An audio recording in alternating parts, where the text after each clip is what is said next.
Akhirnya seri M ke bagian launching juga. Kita semua tahu seri M itu dari dulu tentang baterai, mau HP-nya gede, tebel, Samsung nggak mau pusing, yang penting baterainya gede. Tapi udah dari tahun lalu mereka tuh udah berubah ya, sekarang mereka udah mikirin yang lain-lain.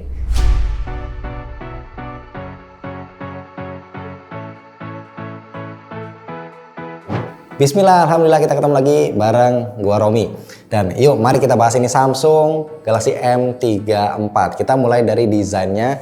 Bentukannya ini 11-12 lah, kayak seri A atau seri S-nya. Looks-nya clean tanpa bump kamera yang besar, lensanya tersusun 3 vertikal, finishingnya glossy, reflektif, yang mantulin cahaya pakai banget. Bagus, unik, tapi gampang nyeplak sidik jari.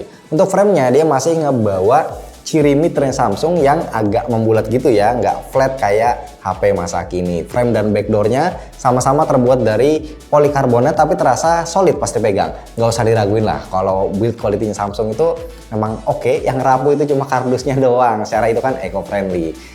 Di sebelah kiri ada SIM tray dual SIM hybrid, ke kanan ada tombol volume yang letaknya di atas tombol power yang jadi satu sama fingerprint. Di atasnya ada satu lubang mic, di bagian bawah ada grill speaker, ada port charging USB-C, ada satu lubang mic, dan alhamdulillah ada jack audio nih. Karena ini masih masuknya Galaxy M yang kasta menengah, jadi desain layarnya ini B aja. Bezelnya sebenarnya cukup tipis, tapi bagian dagunya itu loh yang agak tebal dengan kamera depan Infinity U. Untung ya bentuk backdoornya ini masa kini banget, jadi nggak dikira kayak HP jadul. Overall handlingnya itu enak sebenarnya, frame yang melengkung kayak gini tuh bikin nyaman, nggak ada sudut yang tajam. Dan serius HP ini masih cukup tipis. Sayangnya backdoornya memang ya licin ya, tapi nggak masalah sih karena gua pasti pakein casing. Galaxy M34 5G ini dia pakai Exynos 1280, chipset sepuh yang umurnya udah setahun setengah. Exynos 1280 dia punya fabrikasi 5 nanometer dengan konfigurasi 2 Cortex A78 2,4 GHz dan 6 Cortex A55 2 GHz yang ditanemin GPU Mali G68, RAM-nya 8 GB dengan storage-nya 128 GB. Di AnTuTu benchmark versi 10, HP ini bisa dapetin skor 460 ribuan selama pengujian suhunya naik dari 36 ke 40 derajat Celcius. Di Geekbench 6 dapat skor 962 untuk single core dan 2053 multicore. Di 3D Mark stress test dapat stability 99,6%. Selama 20 menit pengujian suhunya naik dari 30 ke 34 derajat dan baterainya berkurang dari 80% ke 76%. Gue juga udah coba main game Mobile Legends di HP ini. Settingan frame rate-nya itu dapat super dan grafik ultranya juga kebuka. Jadi gua force aja ke super ultra. Sayangnya di tengah-tengah game itu kadang ada stuttering yang walaupun sedikit tapi ya tetap berasa. Makanya akhirnya gua pakai settingan frame rate-nya high dengan grafisnya high ini. Dia udah berasa jauh lebih enak, lancar dari awal sampai akhir, bahkan mau dimainin beberapa game pun ini masih aman. Dan menurut gua settingan ini udah lebih dari cukup. Buat edit video di CapCut pun masih lancar, ekspor video Full HD 30 fps, motong-motong video, kasih efek dan transisi pun itu masih lancar jaya. Jadi buat main game yang ringan dan edit video di Exynos 1280 ini udah lebih dari cukup.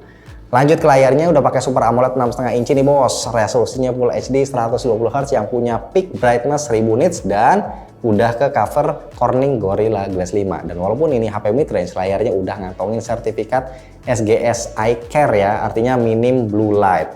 Layarnya ini tajam, vibran, detailnya bagus, dan warnanya itu ngangkat banget, khasnya Samsung lah.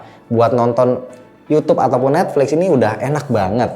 Sayangnya speakernya masih mono, tapi untungnya speakernya ini cukup lantang dan bulat suaranya, dan tentunya dengan harga 3,9 juta, layar dan speakernya ini belum support playback HDR dan Dolby Atmos ya, jangan ngarep lebih.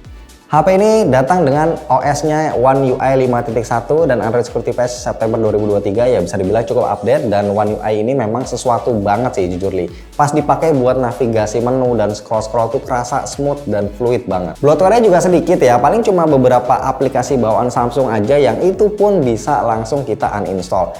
Dan Samsung udah ngejanjiin ada 4 tahun Android update dengan 5 tahun security patch. Jadi minimal HP ini akan smooth lah ya buat 4 tahun ke depan, semoga. Lanjut lagi, ada 2 biometric unlock yang bisa kita pakai. Ada fingerprint yang nyatu di tombol power dan juga ada face unlock. Baik fingerprint dan face unlocknya punya speed yang sama-sama cepat.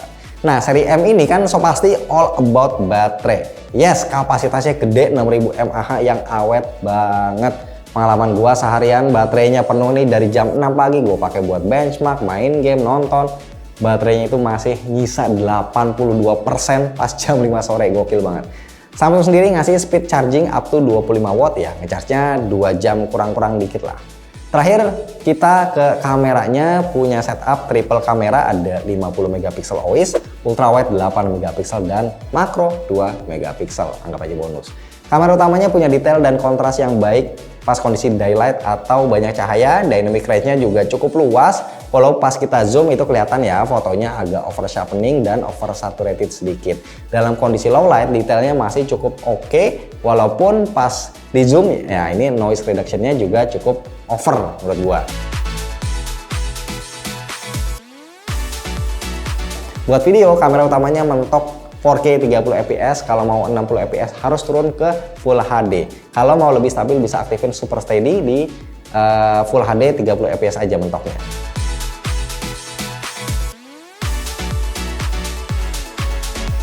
Untuk kamera ultrawide-nya dia punya kualitas yang cukup aja, dynamic range-nya lumayan, detailnya juga ya oke. Pas di zoom kelihatan sih over sharpening-nya. Buat low light kelihatannya cukup noisy. Videonya mentok di Full HD 30 fps saja untuk ultrawide yang kualitasnya juga ya menurut gua nih jomplang ya dibanding kamera utamanya.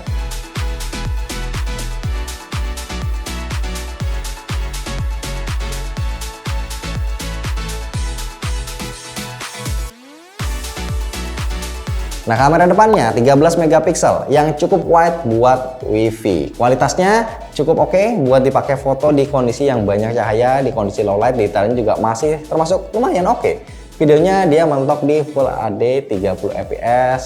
Ini dia contohnya. Halo guys, jadi aku lagi nyobain nih ngerekam video di HP terbarunya Samsung yaitu M34 5G di resolusi Full HD 30 fps. Aku mau coba lari sedikit ya. Oke, dadah. Oke, kesimpulannya ya HP ini dijual dengan harga 3.999 juta yang menurut gua pribadi ini cukup worth it. Apalagi seri M ini udah punya handling yang oke, gak terlalu tebal juga, kameranya juga enak ya, ada OIS-nya, jadi jualannya nggak melulu soal baterai. Cocok lah buat yang butuh HP dengan battery life yang sangar tapi tetap cantik dan enak buat dipakai ya, kayak layarnya udah Super AMOLED, terus juga dia punya NFC, ada jack audio, unik juga desainnya.